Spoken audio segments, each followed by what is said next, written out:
Historia Canadiana is recorded on the unceded lands of the Kanien'kehá:ka First Nation.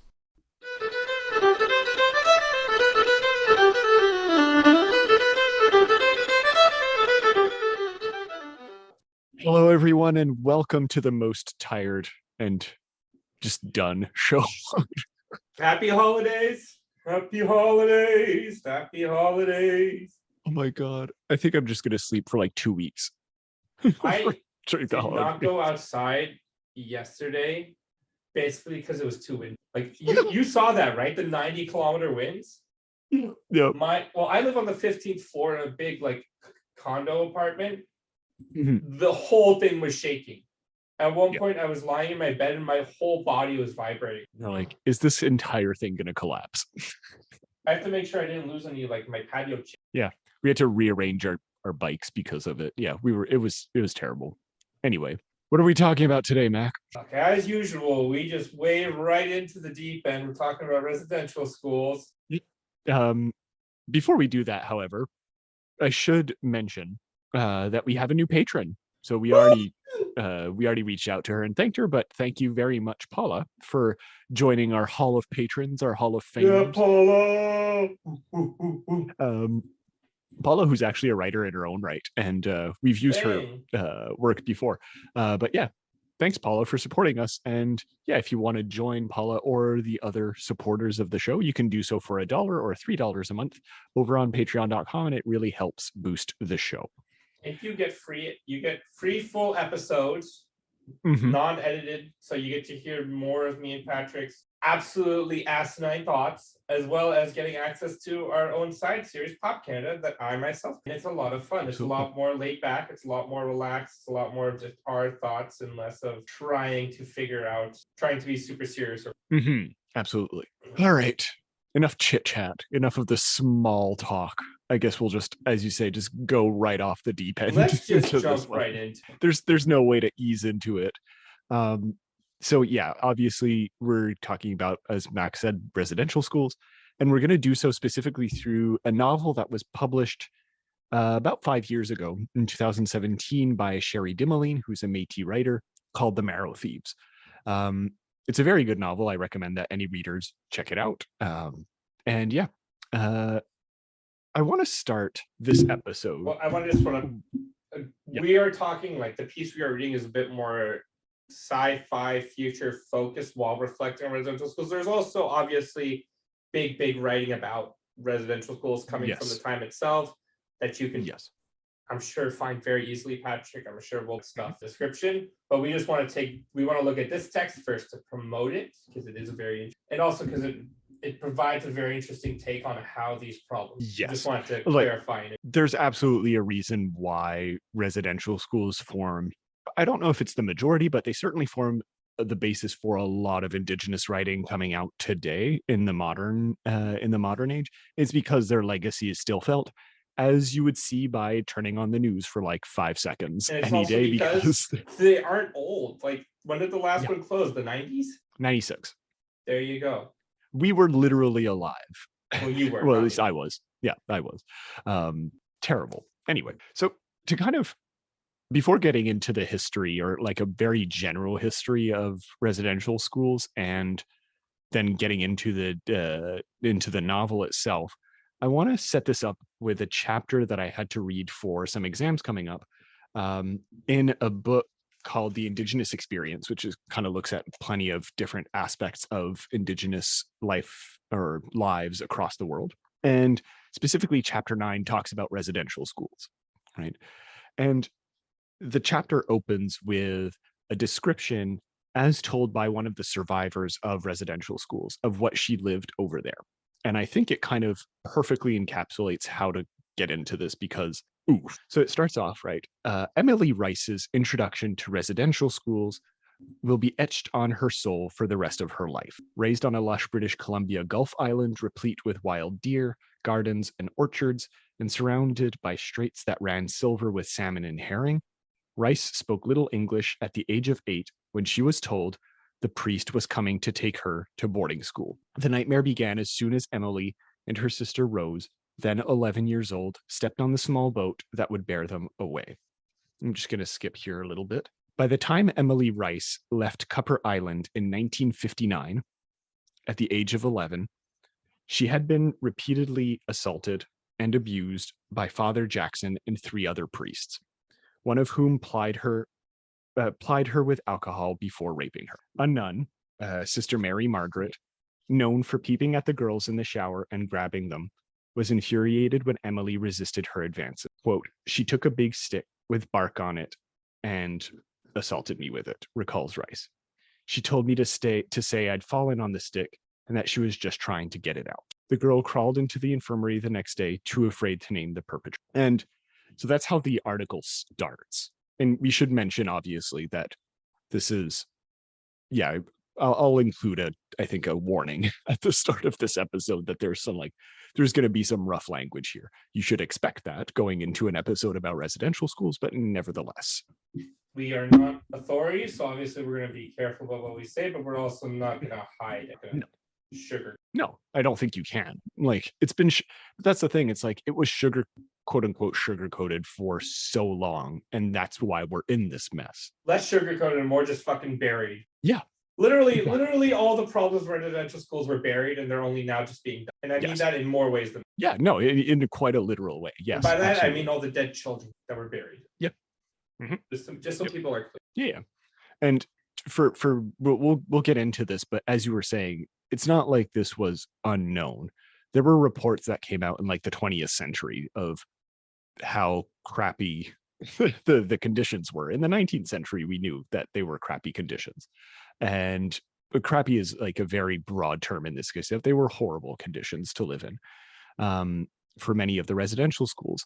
And so, to people who say that we didn't know, that's wrong. And we'll kind of explore that a little bit today. Right. People that say it was a different time, how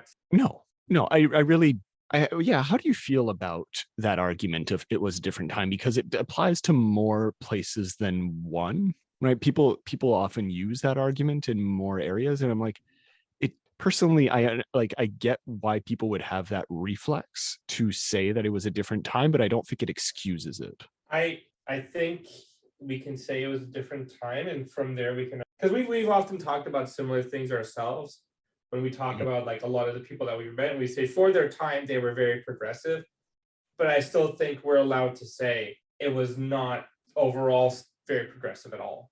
Progressive for the time, not progressive. Mm-hmm.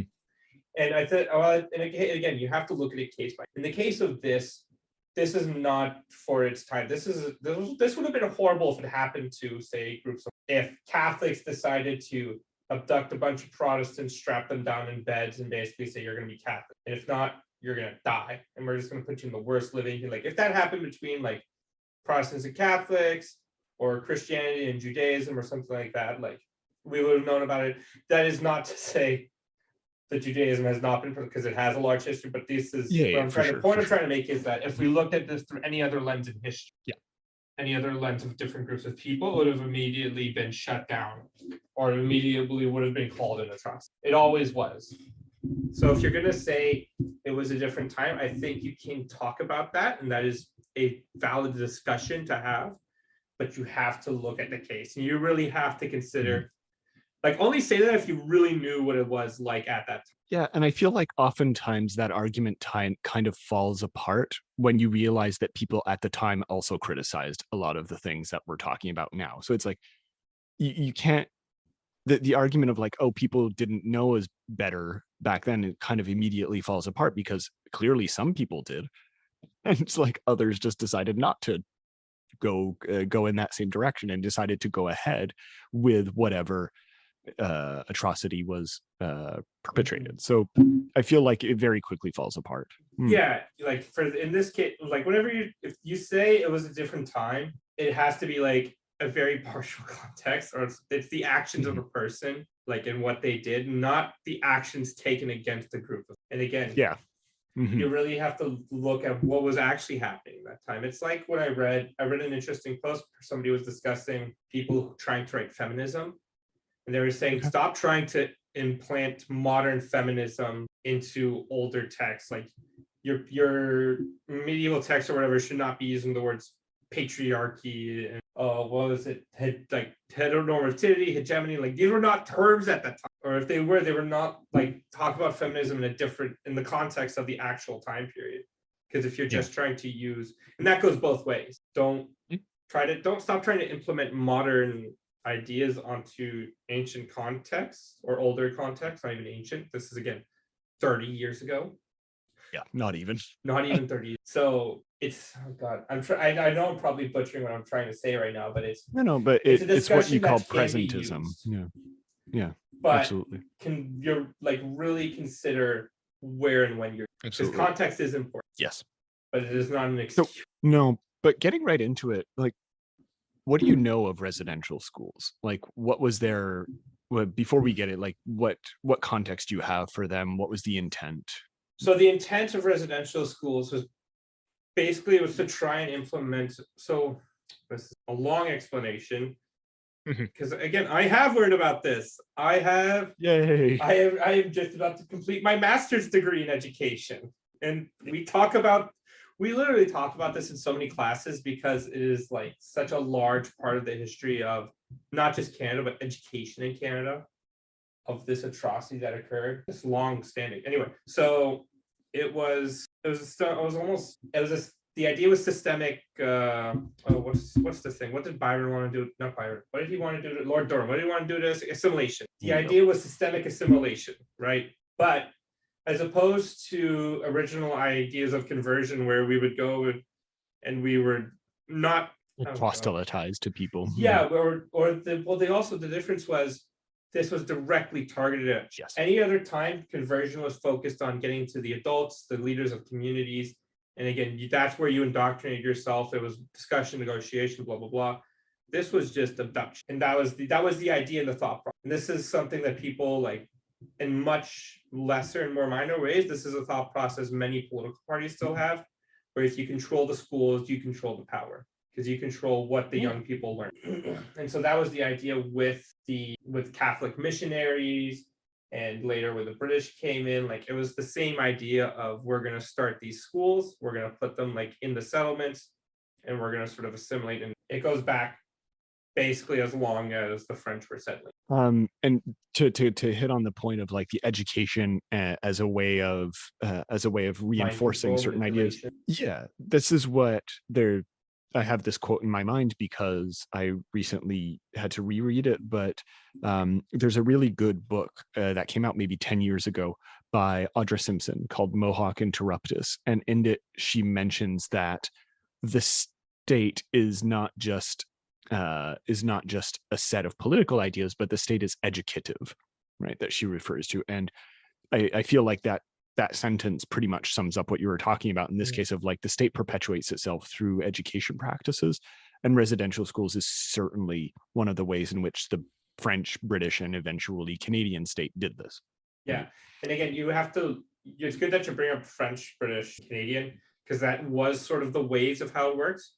When the French did it, they did it actually very differently, where they send missionaries to establish schools in communities. And again, that didn't work for very long. It didn't work very well due to it's hard to get access out there. It's hard to send supplies. It's hard to have any type of funding that way. By the time the French were doing it, they weren't that many, right? Actual French people. And so like by sheer numbers, it kind of failed as well. And so then the British tried to do it, but their first ones didn't do well because again, they were focusing too old now. They're trying to establish colleges, like higher institutes of learning. So it was hard for them it's hard to shape the mind of a fully formed adult. When you're in university, you're not there to have your mind shaped so much as you are to focus your subject, right? That's what university and colleges do. They focus the brain. Like it only really gets molded when you're in primary. It's the same idea of like why you learn a language, for example. Usually you're encouraged to learn a language at a young age because that's when your brain is a sponge that can absorb these different things. So like these earlier waves didn't work so great because also like ideas of funding wasn't great. Like it was enterprises, it was not systemic. Like the residential schools that we really know of and talk about was a systemic act. Like this was a structured thing implemented. Whereas these other ones are more just like, hey, let's give this a shot. Let's see what happens. And like we already, there's not much to say about the French. Like they tried and it kind of failed. In part because of the numbers, as what we were talking about, but because of also the distance, the lack of resources, and also because the indigenous resistance to them was still, it still could be strong enough that they could resist it pretty easily whenever these assimilation processes would happen, or at least they could resist it more easily uh, than This was later still when waves. Canada was a series of trading posts and not a Yeah, legitimate pretty like much. colony in nation. Yeah, yeah. But in the period of British North America, despite not being or at least for the beginning, not seeing the systemic part at the beginning, I quote here, the systemic aspect that you're talking about, you still do start to see more successful ones emerging, right? And so the example I have here is in New Brunswick in the 1780s. There was the New England Company, it was called, or the full name of it is the Society for the Propagation of the Gospel in New England. So, I wonder what they do. And it was theoretically a non-denominational Protestant missionary body in England. Right? And they sponsored basically what it called at the time an Indian college, right? And this is kind of one of the first major examples of what we would know today as a residential school, insofar as students lived there, they were younger, right? And this one in particular failed um, because the students that were there to learn agriculture, because obviously if they were going to be quote unquote civilized, they had to learn agriculture, right? That was the European mentality. And so they were kind of overly exploited by the settlers that they were assigned to be with, and it very quickly failed, right? And as you were saying, this was not something that they were forced necessarily to do, as later residential schools would be, but rather it was just there, and they would try to convince children and families to send their children there, sometimes more forcefully than others. And but yeah, it failed because of the practices, right? Yeah, and again, we're still seeing mostly church funded, not. Yeah, but that's the thing, is that the church aspect never went away, though. No. I want to make I want to make it also very clear that the residential school problem is not just a problem from the government of Canada, although they are part of the problem. Residential schools are also very, very, very heavily tied to the church, Catholic Church, Protestant Church, mind you.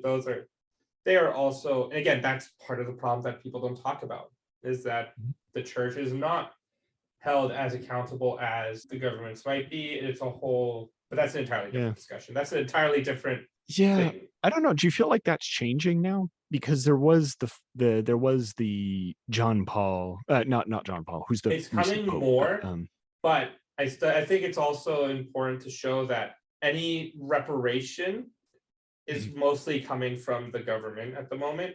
Meanwhile, the church is which only it does, by the way. It does need to come to from the government. It government. needs to come from the government, but it also should have part of it. Oh yeah.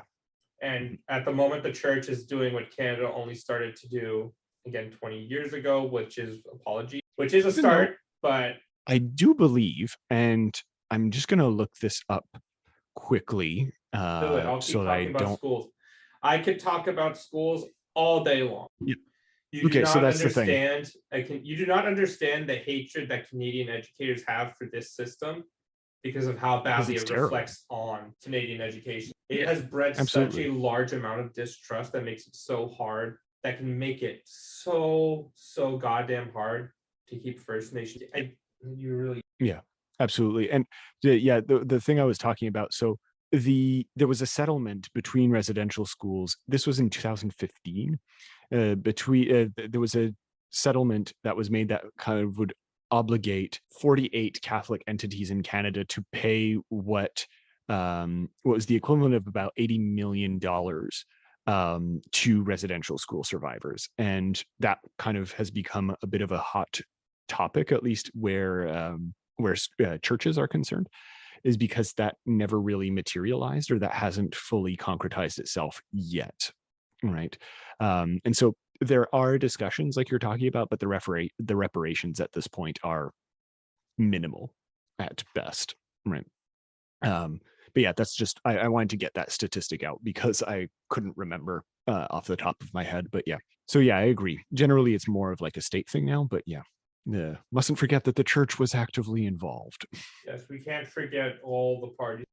And so the next the that group, right, the New England Company, the Society for the Propagation of Whatever, actually tried again, but in Ontario with a residential school. And this one is called the Mohawk, or was called the Mohawk Institute, and it was settled in Brantford, Ontario. And this one opened in 1829, right? And it was specifically meant for the Six Nations that were there. And this one actually stayed open for almost 150 years. So you immediately see, like, really quite early on in like the British North American project, right, that these things are there to stay, right? It starts in fits, but one of the earliest ones already is there until 1970, right? And most of them would follow suit in this case, right? It's around this time in the 1820s and 30s that you see them kind of emerge more fluently. Sorry, I didn't want to interrupt you. No, I was just saying yay. Yay, we see the real, like, there is no darker, there's no everything, because the rest of it's bad, don't get me wrong. But it's wars of conquering, wars of, and it's internments and so on. Internments, but it's mostly like it's adults. Children obviously get hurt, children are killed, but that is sort of, it's more like an unfortunate byproduct. This was a systemic attack on the young. This was this was a genocide of children. Yes. And that's what makes it so heinous. Yeah, absolutely. And it's I'll keep that actually thought for later, towards when we're going to conclude. I think that's I'm going to think of that later. I'm but happy to provide thought. But so what happens is, by the mid 19th century, so towards the end of like the kind of imagined colonial period, or what we know as British North America, this is kind of where we start to see the denominational breakdowns happening. So Catholics would start to initiate their own schools in Ontario and British Columbia, and then specifically Anglican arms or Anglican branches would do the same thing, right, with missionary churches in, for example, Sault Ste. Marie, again in Ontario. And unsurprisingly, a lot of these schools would follow the expansion westward, right? And that's pretty much where the Canadian phase comes in, right? So obviously, as we're seeing here, all of this thing, we tend to imagine, or I hear this a lot, that John A. Macdonald, for example, was one of the instigators of residential schools. And it's like, yes, insofar as like a formal government policy, right, that was instigated by the Canadian government, he was at the head of that government at the time that it became a formal policy. But I think I think we have to, make sure that this is clear, that he did not start this idea, right? No. The idea was there long before he was even born, right? And he just made it into a policy. Before and I say Canada just here in huge air quotes. Before Canada was even its own state, it was an idea. Yeah. And I say just made it into a policy in huge air quotes here. It's obviously quite terrible to make that into a formalized policy, but he basically made it official. Whereas before it was basically the groundwork that was put into place for this, right? And as you were saying, it was much more independent rather than a government policy. I don't know. Insofar as like it wasn't a government policy, but they didn't stop it either. So I guess they were complicit. Oh, they were 100%. Yeah. Like even before it was a policy. They knew what was going on. Absolutely. And so the opening, the kind of modern era of or I guess modern, but like the contemporary or last phase of residential school policies, kind of imagined as being put into place in 1883 or in the 1880s, with the creation of 3 what was called industrial schools in Saskatchewan and Alberta, or what is today Saskatchewan and Alberta. At the time, it would have been the Northwest Territories. So again, kind of very much paralleling or following this moved westward, right? And the industrial schools are slightly different from residential schools, and for a long time there was this distinction between boarding schools and industrial schools. Like the term residential school wasn't necessarily as widespread. We kind of retroactively apply it to a lot of these schools, rightfully so. I think this is actually a good example of presentism, where it's like it's a good definition, as good a definition as any, to use residential schools in this case, because it kind of represents the same idea, even if the term itself wasn't as systematically used. And the goal of industrial schools, which the idea they gave us. Yes, of course. Which industrial schools were theoretically open to non-Indigenous people, right? Usually the marginalized non-Indigenous people. It wasn't just anyone. So usually it was poorer people or ethnic minorities. But nevertheless, it wasn't specifically oriented towards Indigenous peoples necessarily, right? And you see examples of this all over the world. In the United Kingdom, you saw examples of residential schools in of industrial schools, in Eastern Canada as well, right? And it was basically meant to bring about a pedagogical regime in order to bring a vocational training to a lot of marginalized peoples, right? And most of these were actually pretty well funded, or at least at the beginning, because there weren't that many, right? So the kind of pot was not spread super thin, right? But again, a lot of these industrial schools would eventually kind of transform into residential schools as time went on, right? And boarding schools, which is the other one that I mentioned, were generally smaller. They were less ambitious in their goals, right, of vocational training. And they were generally more poorly funded, right, than industrial schools.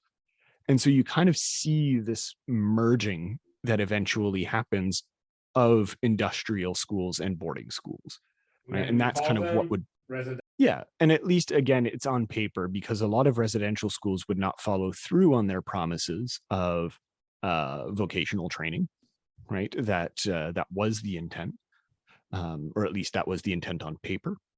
And so when I say there was a merging of this that became residential schools, it's very much in theory in this case. In practice, it often ended up looking more like the boarding schools. Yeah, I don't know. Did you have anything to add so far? About the poor conditions? Maybe we can start talking about the poor conditions right away if you want. I still had a little bit of setup, but you can... like the funding, Yeah, just anything I've said so far, really. I mean, people don't understand how much people have this idea, like, just open a school, it's fine. These institutions cost a lot of, and a lot of it goes to staff. Most of it goes to staff, like any... Sure. And staff or resources. Yeah. Staff. No, it's mostly staff, and then resources will come afterwards. Okay. So it should not be surprising to anybody that these schools were underfunded, because we have public schools today that are massively underfunded. Absolutely. And again, you take a look at the idea of these industrial schools of, we're going to teach them vocational training along with education. Like this idea, I say in air quotes, that was very much just a facade. And really, it's one of those cases where it's like, on paper, you're like, that's not a bad idea, but it was implemented and done so like you could. And I think it's very interesting to look at the fact that boarding schools are an entirely separate thing, because in my mind, I don't know many public... Yeah, at least not anymore. Yeah. Any boarding school that somebody who went to boarding school, they're very highly privatized institutions. because they are so like, you have to have full staff on, or you have to find some form of compensation. Like, so that's why there's a lot of them are just privatized now because of how expensive. Like, if you ask somebody how much going to if you ask me how much going to boarding school costs, you'd be disgusted. Yes. You would. But see, that's the difference, is because they weren't necessarily doing it at this point for just for the elitism, right, of it or whatever, because No, that's how where badly you they think wanted to indoctrinate. Because yeah, when exactly, you remove because them where from the were the home, boarding schools? Yeah. when you're in a boarding school, the people around you become your family full on. Like, you obviously still have your parents, but if you don't see them that often, they're not your parents anymore, and their influence on you is negligible. And that's the goal, right? Because Yeah. a lot of the boarding schools were and industrial schools were well away from the reservations, right? Mhm. They were deliberately outside of They were deliberately reservations. removed and cut away. Yeah. So even like even if, which it wasn't the case, even if these parents could have visited their children, or even if these children, for whatever reason, like decided to escape or had gone to escape, like to see their parents, they were away from the reservation. There's nowhere to go, right? So, and that's deliberate, right? You remove the child from what they know, right? And you recreate, that's the goal. You recreate them, quote unquote, from the ground up, right? And so there was actually a steady growth of both these types of schools in the 1880s all the way to the 1920s, which is kind of the height of the numbered of how many schools there were of this type. And there were about 80 at the highest point in Canada, which is enormous, of course. And they were operated jointly by Christian churches and the government. And it's in 1923 that formally the single category of residential school was created, right? When these two institutions were merged. But again, in all practice, it existed before. It's just that formally in 1923 they were put together. Formally, that's so much better. Yeah. And the Roman Catholic Church operated about 60% of them, the Anglicans about 30%, and the rest were other Protestant denominations like Methodists or Presbyterians, for example. But really, the Catholic Church was the major runner of this type of institution. Yeah, and that's why they're the ones that are asked that we ask a lot of reparations from to this day, right? Oh no, we don't ask. No, we demand, like, we don't, but yeah, that are demanded. We support those that do demand reparations. Yes, that's a better way of saying it. Thank you. That's my job. Correcting me when I blunder. I'm just correcting people in general. I'm super fun at parties, And yeah, obviously, as we've kind of been alluding to, it gets worse. Yeah, it gets worse. Like the example that I gave at the start of this poor girl being assaulted and raped by Catholic or by church officials in this case is one example, right? Of course, of the atrocities that were happening there. And, a lot of the problems stemmed from a lack of funding, from the type of people who were asked to run these, right? And just obviously a different type of mentality, right? At the time, there was obviously pervasive racism that underlies this whole project, right? That's mixed with perception of education that can coincide with the use of force, right? Which existed outside of residential schools, but when you mix it with, flagrant, with blatant racism, it obviously leads to terrible results, right? And that's what happened with a lot of children and people in residential schools. In terms of the actual realities, or at least like material realities, the residential schools operated on a half-day system, right? Or at least, again, a lot of them were kind of free to do whatever they wanted, but most of them operated on a half-day system. and which meant that students spent half of the day in a classroom and half at work in or around the school, right? And in theory, the half-day system gave students practical training, right? That would help them earn a living after leaving school, which, if you look at it just on paper, that doesn't sound necessarily like a bad idea. You want to give practical training to someone. Okay, right? But in But reality, there's always that but, right? In it's a reality, big but, because and we of cannot lie. no, and the God damn it, I pulled that the on my reality is history teacher once. Did the same thing and broke the lesson.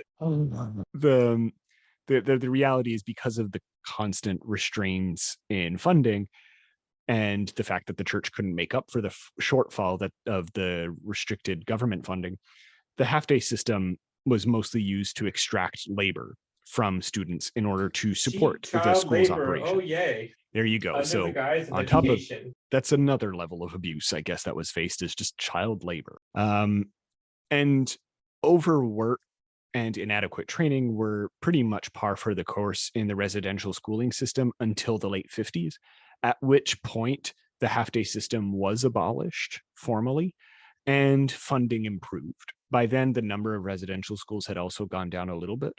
But nevertheless, there was more funding and systemic changes to what had happened, right? But as we saw in the quote that I gave at the beginning of the recording, right? Emily Rice was there during the 50s, right? And so even then, as there are changes, it's not exactly sunshine and roses. Well, because here's the larger problem. And again, the part that Hmm. all teachers will rally against is it doesn't matter the rules that you have if you don't have good staff to over. If you don't have, because again, these schools were remote, so it's not like the government could like knock on the doors and be like, "Hey, are you checking in on the kids? Are you doing what you're supposed to?" It's not like the Pope can like see these schools. So again, they put their trust into the educators and the administrative staff that ran the individual school. And then maybe like if they had this concept of school boards around the time or for residential schools, I'm not sure on that. But if they did, again, trusting them to sort of take a look. But there was no accountability, which is why we get such horrible things as what happened in the 1950s that I was talking. Because if you have bad staff, it doesn't matter. Absolutely. But what else, if you had to guess, like you have these students, right, that are there, they're meant to live there, but you have bad funding. Is it just poor teachers that are there? What else is affected? Oh, it's poor everything. It's going to be, you're going to have poor residential staff. You're going to have poor people that control, like the lunch ladies are going to be bad. The grounds people, the maintenance crew, a large part of it. If they decide to slack off and there's nobody to stop them, it doesn't matter how much funding you put in, the school's still going to keep going shit. It's going to be a bunch of half-built houses. Absolutely. That's going to be a big part of why it all falls apart. Resources are going to be bad because there's no First Nations input on the resources. It'd be bad for that. You just don't have good food, good clothing, good equipment. People really underestimate how important good food is to a student's education. That's why breakfast programs exist. Yeah. Not just breakfast programs. And those are important too, Mike, breakfast and lunch programs. But it's also, so here's the thing to think about when you start accusing people of, I don't know, not getting enough. So let's say you live in a poor neighborhood, like a reserve. Let's say you live in a poor neighborhood, doesn't get a lot of whatever food. The food isn't great. You don't get a lot of great nutrition from school, and then you decide you're going home. Now your family probably has money to buy food, like at your local supermarket.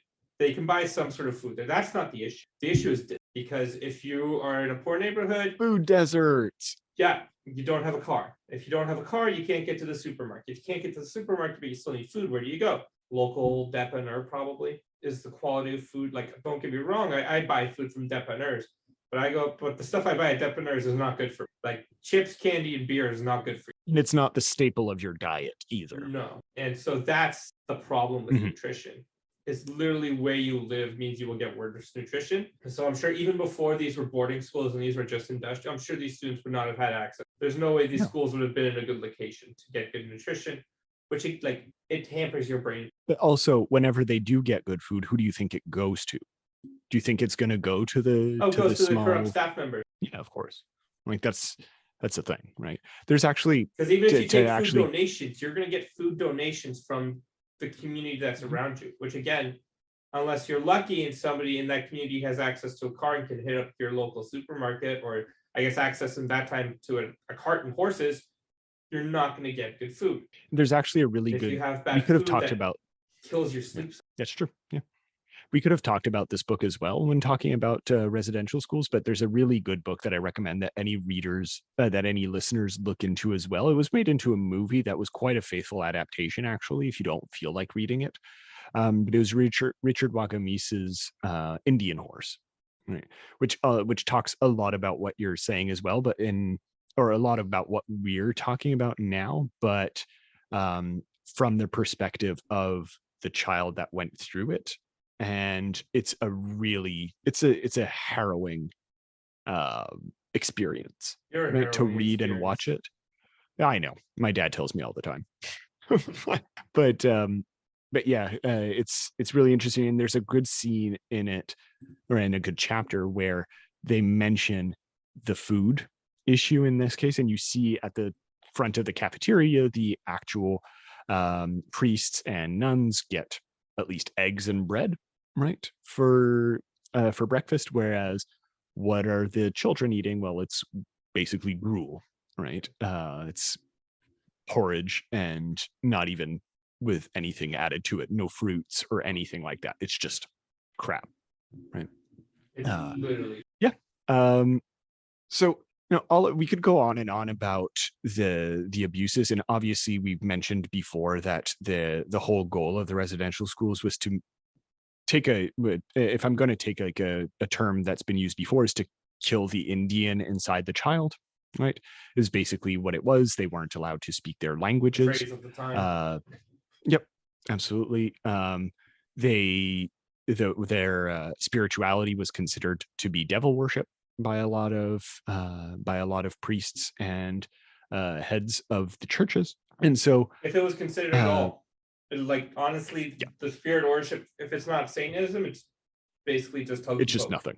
It's literally just nothing. Because, and again, they don't believe that there's a history, because at the time there was no recognition of oral tradition. Yep, there you go. And just to make a last point here, and this I think will segue us nicely into our discussion on the Marrow Thieves in this case. Obviously, there were many students that would complain as investigations were held on residential schools, because eventually that would happen, obviously, is that many students complained of lack of emotional support, right? Which is obviously major for a child, right? Of any type of background or any country. You need to support the children in their growth, right? And what's interesting is that a lot of them would blame their inability as adults to relate well to partners or their own children or other people, right, to the experiences that they felt in residential schools, right, to the coldness of the environment in which they were raised in. And so all of this makes it so the legacy, so to speak, of residential schools is still very much in people's minds, right? And this is kind of what we talk about, or this is a part of what one talks about when we hear the terms, like intergenerational trauma, right? Is that these things don't not just affect the memory of people's, of their own cultures, of their own backgrounds, of their own family, but it straight up has an impact on the way that people interact with each other going forward, despite the fact that it's been decades that residential schools are closed, right? Well, it's also these people, they had, again, you have to look at, obviously they're parts of the pyramid of the hierarchy of needs, I disagree with, but you have to look at that, to understand what was happening. Because if you don't have food, sleep, or survival, you can't focus on passing that stuff. You can't focus on the basic necessities of life. And that's the goal. Again, surprise, surprise, that was the intent. TIAA is on a mission. Why? Because 54% of Black Americans don't have enough savings to retire. So in collaboration with big-name artists like Wyclef Jean, TIAA released Paper Right, new music inspiring a new financial future. with 100% of streaming sales going to a nonprofit that teaches students how to invest. Stream Paperwhite now and help close the gap. That was the intent, as much as the idea they said was, oh, we're going to teach them vocational jobs. That's a lie. And so, yeah, I think that kind of segues us nicely into the Marrow Thieves in this case, because, well, I'll let you summarize the text, or at least as best as you can, but like the story is a recent one, and it basically is about the legacy of these things, right? And I think that's kind of why I wanted to talk about it today, is because I think it offers an interesting perspective on the legacy of these schools. Right. Okay. So what is the Marrow Thieves about? So it's a young adult dystopian fiction. Wait, don't click away. Don't shut down the podcast. It's not what you think. It's a young adult dystopian tale coming from, I was about to say fanfic, coming from the viewpoint of a young, I believe he's a young man, referred to in the book by the name. So in this, this terrible, it's awful, not too distant future though. No, the earth has gone to shit. Most animals are dead. All domesticated pets have gone feral and are slightly radioactive. And the big thing, the big thrust of this book is essentially almost all people around the world have lost the ability, except for First Nations. So, and in Canada, that means that the government has now instituted a policy of finding these First Nations, taking them to residential school, and then harvesting their bones to try and synthesize dreams, which is absolutely horrifying. Yes. And they succeed, by the way. When you say try, like that, it's mentioned in the novel that they actually do. That's why it gets a bit sci-fi. Yeah. Anyway, they do. And so we follow this boy as he joins a small group of First Nations people that are on the move, trying to just keep ahead of the recruiters, the truancy officers, as they're referred to, which is an actual educational term. Anyway, so they're basically just trying to keep ahead, and it tells the story of Frenchie, and it tells the story of some of the people of this group, how they came together and what their journey is going to be like, just trying to survive. Absolutely. So we're not necessarily going to cover beat by beat everything that happens in this story, because there's quite a bit that happens in it. It's not a long novel, but a lot happens right in it. And what I thought would be kind of cool is to examine at least the major themes in it, or to examine it through the significant themes, and try to kind of parse it out through there. But obviously we recommend that listeners actually do read the book, because some people are kind of turned off by the young adult descriptor that Mac used, but I think it's written in a way that doesn't read like young adult fiction. Yeah, necessarily. It falls under the labels of young adult dystopian fiction, but it is not like any other young adult dystopian fiction. It's actually well written. It's very well written. It actually comes the closest to capturing that, because the problem with a lot of so-called dystopian young adult fiction is that it's not actually very dystopian. It's very, the only one that was truly like gives you a very raw, horrific dystopian image is the original, The Hunger Games. Yeah. When you read the original books, and this one is that. This one carries that original spirit of being very raw, very like honest, dirty, screaming at the mouth with what it's saying. But I feel like, okay, and this can kind of lead us into it. So you mentioned this, the dystopian element in part is environmental, right? Yes. And the idea here, I think that's what makes it so real. Realistic? In a sense, is that this is what's going to happen in the next 30 years. Is that she does, but that's the thing, she doesn't take it into, or she, the author in this case, Cherie Dimaline, doesn't take it into such a direction with that aspect that it's unbelievable. It's like, yeah, okay, this thing that rivers run dry and there's toxic waste and that animals are dying or going feral is just happening. We're not at the stage that is described in the book, but this is just what's happening. Like the glaciers are melting. Yeah. Well, that's it's part of, in the opening it says it like the land has melted or something. Yeah. And again, it's that idea that it's the truly terrifying part of global warming and climate change, where it's not a world ending disaster like Don't Look Up. No. It's gonna be some horrible shit-stained survival. We will make it through, we will survive, but it's not gonna. So I guess I want to start off with this theme of dreams in it, because you mentioned it. Obviously, it's a major symbol. That's the impetus behind rebuilding, I guess, these schools, right?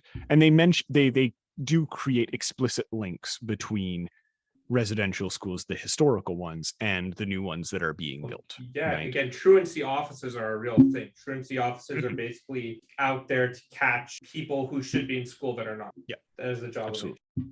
Why do you think, like, I have my own vision, like, why dreams? What do you think? Why does she put such an emphasis to you on this idea of? Because I have been thinking about it, because I'm sure we've probably both come to a similar conclusion, but I think it actually relates back a bit to the environmental idea, Mhm. insofar that humanity has destroyed their control world, which is a big part of the dreams, I guess, for them. Whereas First Nations have always had and kept a strong connection to the world around them. Like there's a very spiritual connection, which I think talking and the use of dreams makes this almost sort of sci-fi thing. Yeah, I think the fantasy element plays a little bit more in the dream part. Yeah. Yeah, so I think why she's using dreams specifically is because it's to borrow the phrase that you said before that's been used, they still have the Indian in them. Mhm. They still have the native, the First Nation, the land is still within them, so they can still have the versus the rest of humanity, which essentially killed violence. And we see, because again, this relates to real life very well, insofar that we've First Nations communities that have control of their environment can actually make a great impact in changing it and making it better because of how strong and well they know and understand. And don't do it necessarily for exploitative Exploitation practices, and but to profit. actually, yeah, exactly. But I think we've pretty much come to a similar conclusion. I think it's also interesting to think about the relation that different people have to those dreams. So on the one hand, you have the Canadian government, or we'll call them like Euro Canadians in this case, because that's kind of what they're coded as. Any The world Canadian that you government. see, yeah, or whatever other government. Well, it's important to note that But it's because even all individuality has been shipped away in this world. Cities don't have names anymore. They are known by their location. It opens in the remnants of the suburbs of what was once Tirana, but it's not called Tirana anymore. It's what was it? oh, it's like Southern South. Metropolis City. Yeah, exactly. Yeah. Some of them are kind of because you hear Southern Township, and I'm like, oh, is that like Sherbrooke? No, it's the Southern Metropolis. It's like it's only geographical locations based on where you are in relation to another person. Yeah. Or to a major city. Yeah. But yeah, it's very, what's interesting is that, the Indigenous people that you follow throughout, right? Because that's who Frenchie joins up with, is other Indigenous people from different nations. There's a Cree girl, there's other Métis, there's all kinds of different peoples. And what you learn is that they use dreams, or at least dreams seem to be a way of imagining a better future, right? And that's kind of the impetus, at the very least, that seems to follow through, and using dreams to understand the world around you, right? So dreams have both a spiritual and actual tangible importance in reality, right? Whereas how does the government use dreams? What's the point of dreams for the government, right? Yeah, that's the part, because I did not read the whole book. I read a summary. I've read part of it, and I might finish it. Interesting. But are we told why the government wants dreams? It's never clear, and I think that's the point. I feel like they want dreams because they've Other always people had have it. them. Yeah, exactly. Yes, other people have it, I and want now I what want he it too. has. I want what she's Yes, having. but I think that's the point, is that it misses the point of the power of dream, right? And I find that very fascinating to think about. And plus, Well, it's also what dreams can represent.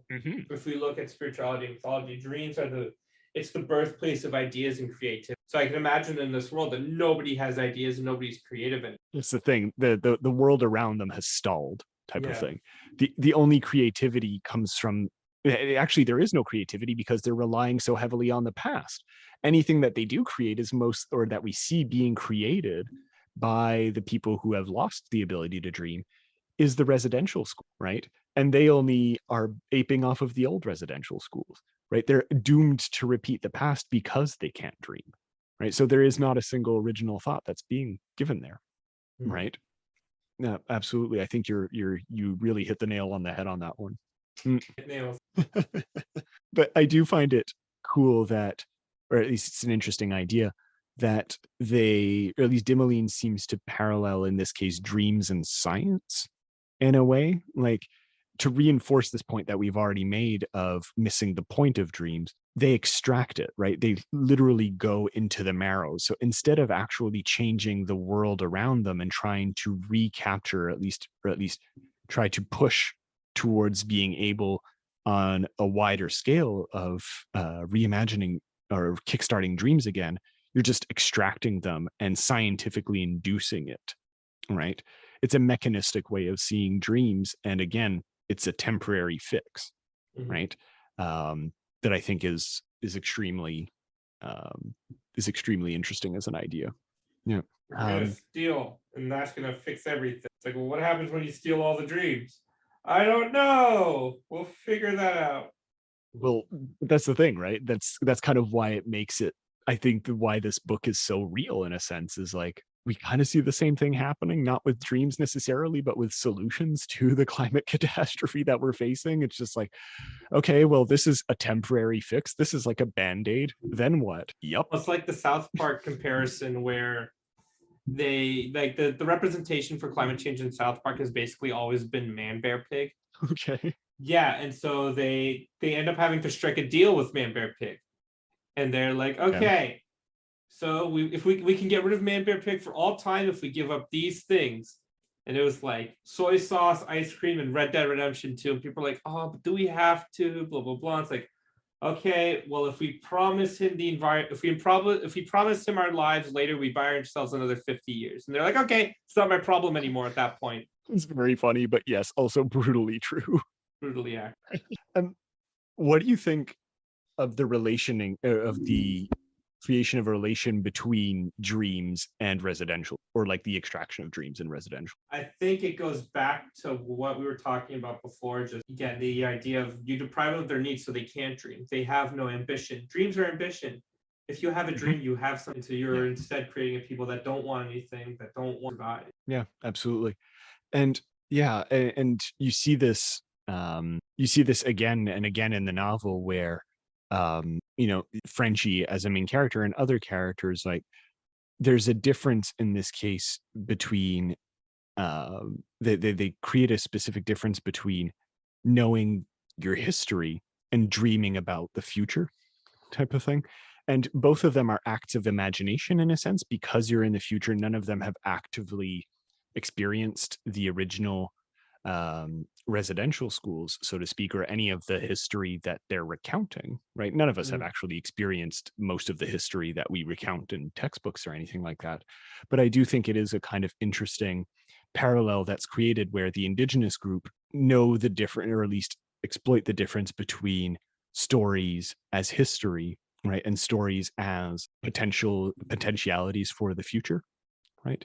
Whereas I feel like part of the reason why the residential schools are being remade, right, in a sense, is because the settler population or the state doesn't understand that distinction necessarily, right, or fails to like fully grasp with that distinction. Honestly, I'm in the belief that we're only a couple steps away from trying to do residential schools again. We're only ever explain that to me. So that's one of the questions I was going to ask. So like, why do you believe? You have to look at, again, I think I made it clear in the show, I'm somebody in a great many ways. I'm somebody who believes in optimism, somebody who believes in absolutely trying to do and be better. But I'm not naive enough to not think that it just takes one or a couple of bad people in charge to change the way we all think. Yep.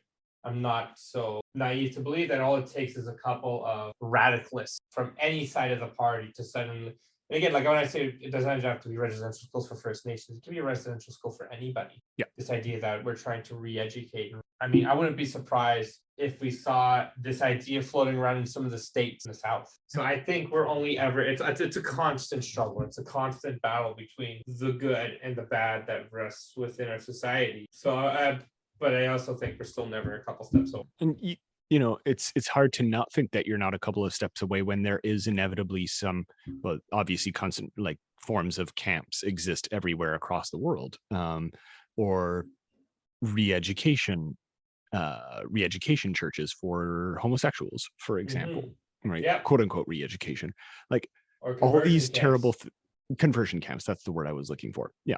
But yeah, like all of these things exist. They're not necessarily on a systemic level, but they certainly operate within a system that allows them to exist, right? And so that kind of comes back to what we were talking about at the start of the episode. We were saying like there's not necessarily a direct involvement in a lot of these things, but there's a there is a complicity. Thank you. That was the word I was looking for.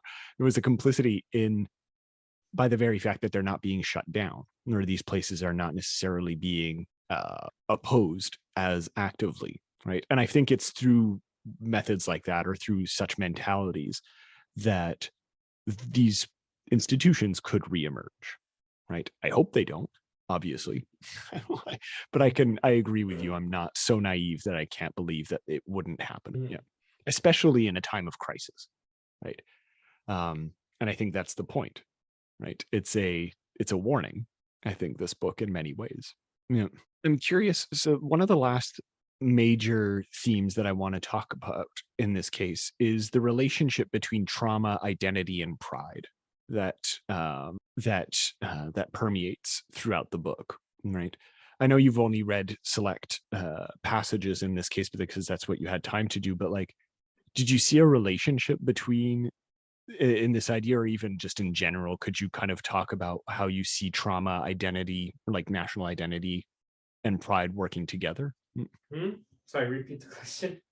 Yeah, like there's a through line I feel throughout this book of historical trauma, right?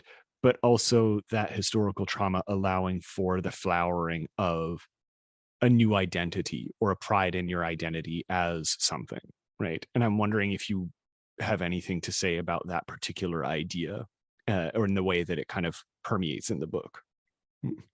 Oh, the idea of nationhood, or kind of how it emerges in the face of trauma, I guess. Oh, so how the book Third time's the charm. Yeah, sorry, my brain is again fried from. So essentially, we're talking about intergenerational trauma in the book and how it sort of makes itself. Yeah. But I think a big part of it comes in language, doesn't it? Like we see this lack of language almost, but among the people, a big part of it is storytelling. Again, oral tradition, because a lot of the members of the group have what are called coming to stories. So how they came to the group, that are told in bits and pieces throughout the narrative. I don't know. So I think we do see the way that these things are lost, but maintained in almost the most minimal form. Right. But it's enough, right? It's kind of a spark. And it's a spark of hope. Yeah.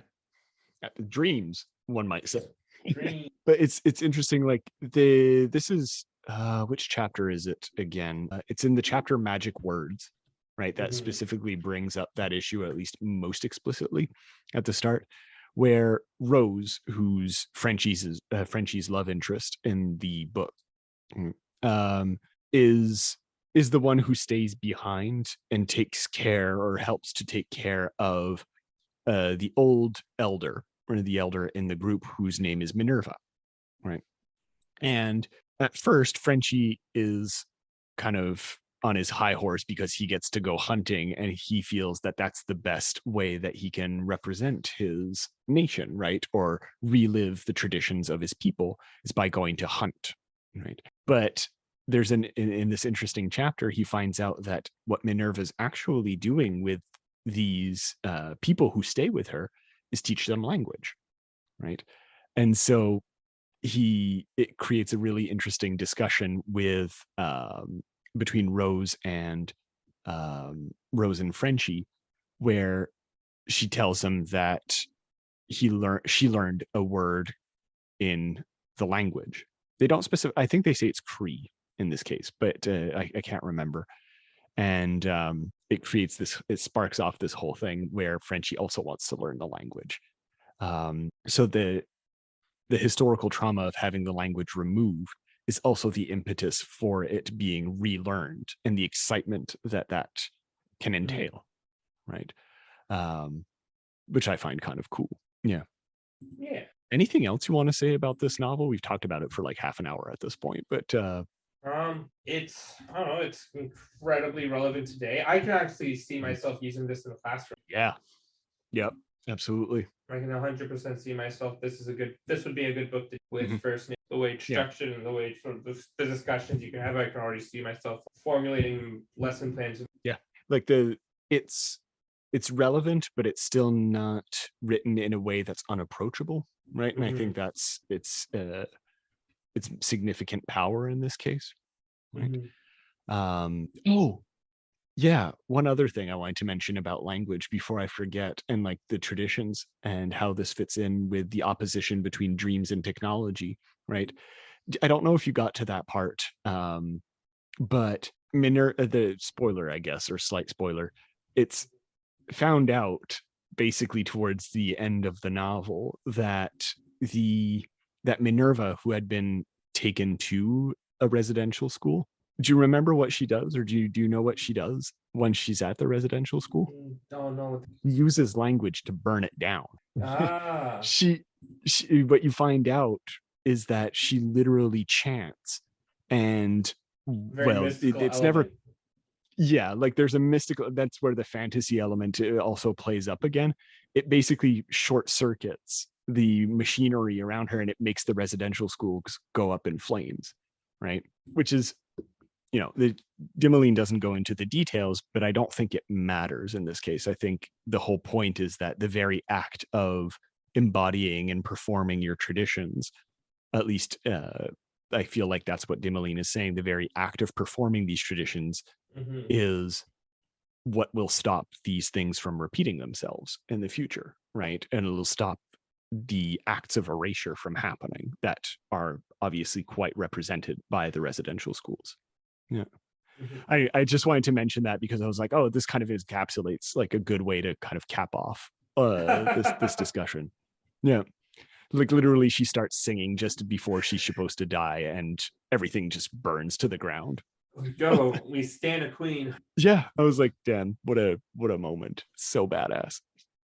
Okay, so as a kind of conclusion, we started off with residential schools, went into the Marrow Thieves in this case, and I want to kind of cap off and like come back to a real world conclusion, so to speak, with just an acknowledgement that the land this podcast was recorded on is First Nations land originally.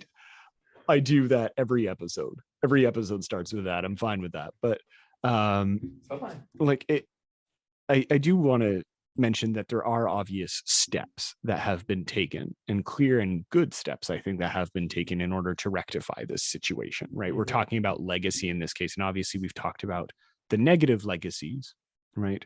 But I do think it's important to say that despite the good steps that have been taken, obviously the major one being the Truth and Reconciliation Commission, right?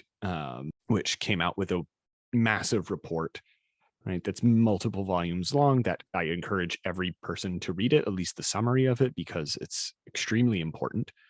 But that despite these steps that were taken, right? I think it's fair to say that Canada's finished with residential schools anytime soon, right? Unfortunately. And I think that's kind of the major power of the novel, is to say that, like, even though they're not formally there, the idea of them is never that far away. Like, there are still people alive, obviously, who know what that was like, right? Like, that it wasn't that far, historically speaking, that it would be improbable to know that yeah, obviously people did live there that are still alive today. And so it's unfinished business. Absolutely. Yeah. Although it actually is interesting. We did talk a lot about the negative aspects. There is actually an interesting writer Thompson Highway, his name is. Okay. I forget from which nation he is from. He recently actually, I think he did last year's Massey lectures, which is cool. He's Cree. Okay.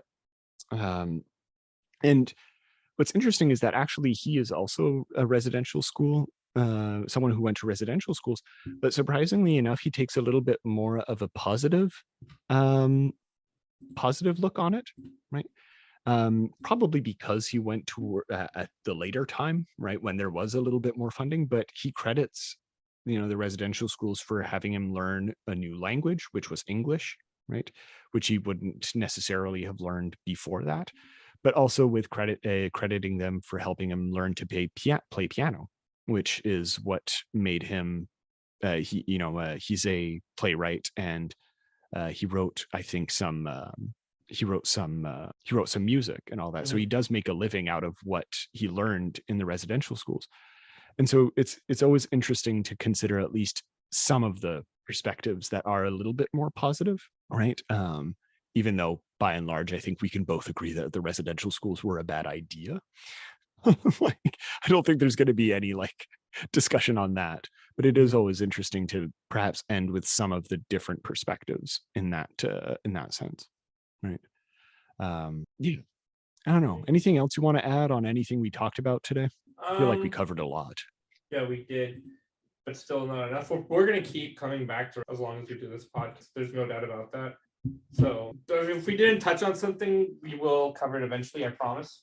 We both promise. But this, I think, is a good way to start to get a bit more into it. Details of it's easy to point to the large atrocity. It's easy to point to the large graves, which are horrible, but it makes it easy to ignore those done and the other horrible, an entire group of people, their culture, their language.